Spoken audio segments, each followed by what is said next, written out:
A copy of what was written was to be issued as a decree in every province, and by proclamation to all peoples, and the Jews were to be ready on that day to avenge themselves upon their enemies. So the couriers, mounted on their swift horses that were used in the king's service, rode out in haste, urged by the king's command, and the decree was issued in Susa the capital.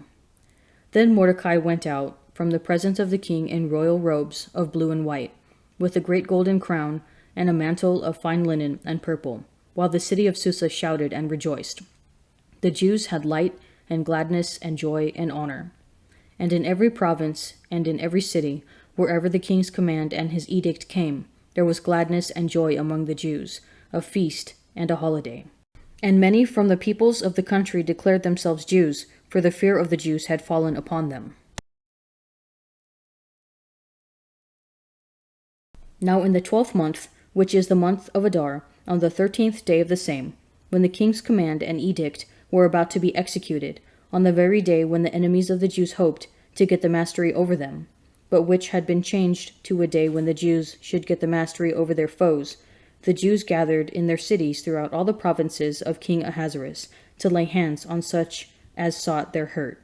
And no one could make a stand against them, for the fear of them had fallen upon all peoples. All the princes of the provinces, and the satraps, and the governors, and the royal officials also helped the Jews, for the fear of Mordecai had fallen upon them. For Mordecai was great in the king's house, and his fame spread throughout all the provinces, for the man Mordecai grew more and more powerful. So the Jews struck all their enemies with the sword, slaughtering and destroying them, and did as they pleased to those who hated them.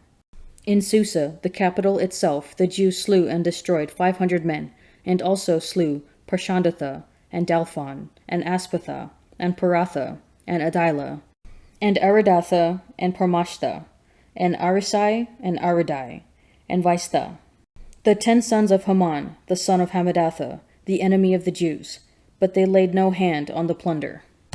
That very day the number of those slain in Susa the capital was reported to the king, and the king said to Queen Esther, In Susa the capital the Jews have slain 500 men, and also the 10 sons of Haman. What then have they done in the rest of the king's provinces? Now what is your petition? It shall be granted you. And what further is your request? It shall be fulfilled. And Esther said, If it please the king, let the Jews who are in Susa be allowed tomorrow also to do according to this day's edict, and let the 10 sons of Haman be hanged on the gallows. So the king commanded this to be done. A decree was issued in Susa, and the 10 sons of Haman were hanged. The Jews who were in Susa gathered also on the 14th day of the month of Adar, and they slew 300 men in Susa, but they laid no hands on the plunder. Now the other Jews who were in the king's provinces also gathered to defend their lives, and got relief from their enemies, and slew 75,000 of those who hated them, but they laid no hands on the plunder. This was on the 13th day of the month of Adar, and on the 14th day they rested and made that a day of feasting and gladness. But the Jews who were in Susa gathered on the 13th day and on the 14th, and rested on the 15th day, making that a day of feasting and gladness. Therefore the Jews of the villages, who live in the open towns, hold the 14th day of the month of Adar as a day for gladness and feasting and holiday making, and a day on which they send choice portions to one another. And Mordecai recorded these things, and sent letters to all the Jews who were in all the provinces of King Ahasuerus, both near and far, enjoining them that they should keep the 14th day of the month Adar, and also the 15th day of the same, year by year, as the days on which the Jews got relief from their enemies, and as the month that had been turned for them from sorrow into gladness, and from mourning into a holiday, that they should make them days of feasting and gladness, days for sending choice portions to one another, and gifts to the poor. So the Jews undertook to do as they had begun, and as Mordecai had written to them. For Haman the Agagite, the son of Hammedatha, the enemy of all the Jews, had plotted against the Jews to destroy them, and had cast pur, that is the lot, to crush and destroy them. But when Esther came before the king, he gave orders in writing that his wicked plot, which he had devised against the Jews, should come upon his own head, and that he and his sons should be hanged on the gallows. Therefore they called these days Purim, after the term Pur.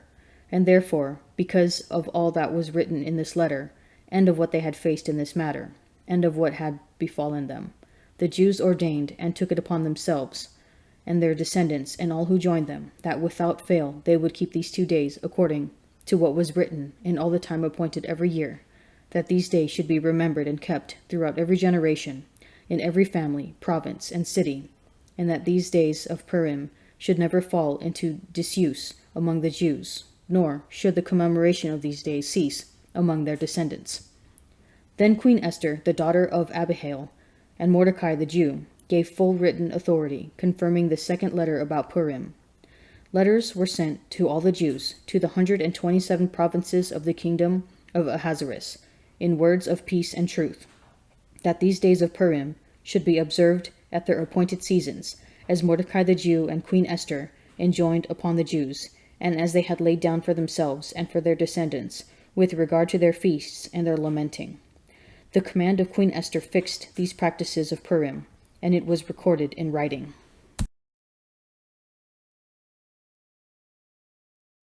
King Ahasuerus laid tribute on the land and on the coastlands of the sea, and all the acts of his power and might, and the full account of the high honor of Mordecai, to which the king advanced him, are they not written in the book of the Chronicles of the kings of Media and Persia? For Mordecai the Jew was next in rank to King Ahasuerus, and he was great among the Jews and popular with the multitude of his brethren. For he sought the welfare of his people, and spoke peace to all his people. And Mordecai said, These things have come from God. For I remember the dream that I had concerning these matters, and none of them has failed to be fulfilled. The tiny spring which became a river, and there was light and the sun and abundant water. The river is Esther, whom the king married and made queen.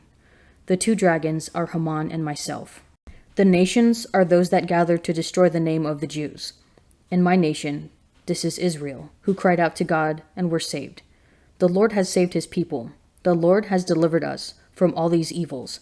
God has done great signs and wonders, which have not occurred among the nations. For this purpose he has made 2 lots, one for the people of God and one for all the nations. And these 2 lots came to the hour and moment and day of decision before God and among all the nations. And God remembered his people and vindicated his inheritance. So they will observe these days in the month of Adar, on the 14th and 15th of that month, with an assembly and joy and gladness before God, from generation to generation, forever, among his people Israel. In the 4th year of the reign of Ptolemy and Cleopatra, Dositheus, who said that he was a priest and a Levite, and Ptolemy his son, brought to Egypt the preceding letter of Purim, which they said was genuine and had been translated by Lysimachus, the son of Ptolemy, one of the residents of Jerusalem. Blessed is the man who fears the Lord always, but he who hardens his heart will fall into calamity. Like a roaring lion or a charging bear is a wicked ruler over a poor people. A ruler who lacks understanding is a cruel oppressor, but he who hates unjust gain will prolong his days. If a man is burdened with the blood of another, let him be a fugitive until death. Let no one help him. He who walks in integrity will be delivered, but he who is perverse in his ways will fall into a pit. He who tills his land will have plenty of bread, but he who follows worthless pursuits will have plenty of poverty. A faithful man will abound with blessings, but he who hastens to be rich will not go unpunished. To show partiality is not good, but for a piece of bread a man will do wrong. A miserly man hastens after wealth, and does not know that want will come upon him. He who rebukes a man will afterward find more favor than he who flatters with his tongue. He who robs his father or his mother and says, "That is no transgression," is the companion of a man who destroys. A greedy man stirs up strife, but he who trusts in the Lord will be enriched. He who trusts in his own mind is a fool, but he who walks in wisdom will be delivered. He who gives to the poor will not want, but he who hides his eyes will get many a curse. When the wicked rise, men hide themselves, but when they perish, the righteous increase. Let every person be subject to the governing authorities, for there is no authority except from God, and those that exist have been instituted by God. Therefore, he who resists the authorities resists what God has appointed, and those who resist will incur judgment. For rulers are not a terror to good conduct, but to bad. Would you have no fear of him who is in authority? Then do what is good, and you will receive his approval, for he is God's servant for your good. But if you do wrong, be afraid, for he does not bear the sword in vain. He is the servant of God to execute his wrath on the wrongdoer. Therefore one must be subject, not only to avoid God's wrath, but also for the sake of conscience. For the same reason you also pay taxes, for the authorities are ministers of God, attending to this very thing.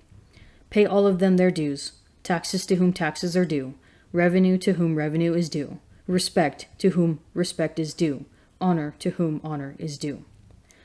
Owe no one anything except to love one another, for he who loves his neighbor has fulfilled the law. The commandments: you shall not commit adultery, you shall not kill, you shall not steal, you shall not covet, and any other commandment are summed up in this sentence: you shall love your neighbor as yourself. Love does no wrong to a neighbor, therefore love is the fulfilling of the law. Besides this, you know what hour it is, how it is full time now for you to wake from sleep. For salvation is nearer to us now than when we first believed. The night is far gone, the day is at hand. Let us then cast off the works of darkness, and put on the armor of light. Let us conduct ourselves becomingly as in the day, not in reveling and drunkenness, nor in debauchery and licentiousness, not in quarreling and jealousy, but put on the Lord Jesus Christ, and make no provision for the flesh to gratify its desires. As for the man who is weak in faith, welcome him, but not for disputes over opinions. One believes he may eat anything, while the weak man eats only vegetables. Let not him who eats despise him who abstains, and let not him who abstains pass judgment on him who eats, for God has welcomed him. Who are you to pass judgment on the servant of another? It is before his own master that he stands or falls, and he will be upheld, for the master is able to make him stand. One man esteems one day as better than another, while another man esteems all days alike. Let everyone be fully convinced in his own mind. He who observes the day observes it in honor of the Lord. He also who eats, eats in honor of the Lord, since he gives thanks to God, while he who abstains, abstains in honor of the Lord, and gives thanks to God. None of us lives to himself, and none of us dies to himself. If we live to the Lord, and if we die to the Lord. So then, whether we live or whether we die, we are the Lord's. For to this end Christ died and lived again, that he might be Lord both of the dead and of the living. Why do you pass judgment on your brother? Or you, why do you despise your brother? For we shall all stand before the judgment seat of God. For it is written, As I live, says the Lord, every knee shall bow to me, and every tongue shall give praise to God. So each of us shall give account of himself to God. Once the king issues his countermanding edict, the Jews arm themselves and organize a defense. On the appointed day of violence, they successfully defend themselves from attack, thus achieving the deliverance engineered by Mordecai and Queen Esther. Esther is described in Mordecai's vision as a tiny spring which became a river, and there was light and the sun and abundant water. Her decision to intercede on the Jews' behalf begins as a small, seemingly insignificant thing, but it grows until it saves the lives of thousands of people. In celebration, the holiday of Purim is established, and the Jews celebrate it to this day. St. Paul encourages us to love one another and teaches us that love is the fulfilling of the law. Esther's life is a great reminder that our fidelity to God, expressed in love for others, can begin in such a small, quiet way, by simply winning favor and friends. What starts as a hidden expression of love for Christ in the other can increase to the point of being truly heroic. What are the small and hidden ways in which Jesus is inviting you to love him more?